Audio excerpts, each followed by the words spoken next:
Kaya Baysal has just made a really intriguing decision to kickstart his career in the PDC. Tomorrow we will see the first ever PDC event that Baysal is eligible to play in. Just turned 16 means he can now play on the development tour. But ahead of this, he has made a massive decision, and I think it's the right one. For those of you that have followed Kaya's career so far, you'll know that he's represented England at both JDC and WDF level, but he will not be doing that in the PDC. Instead, he has chosen to represent Turkey.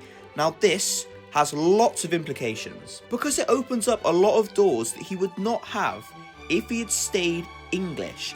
Now, you might be thinking straight away, Turkey for the World Cup. Yes, in the future. But in the immediate term, that means he can go to EUQ school. He can play in the Eastern European qualifier for the World Championship. Now, that is a big one.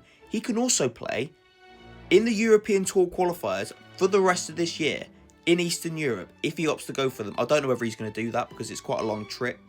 But we could see Kaya Baysal on the European Tour this year. And I hadn't really entertained this as a possibility until yesterday.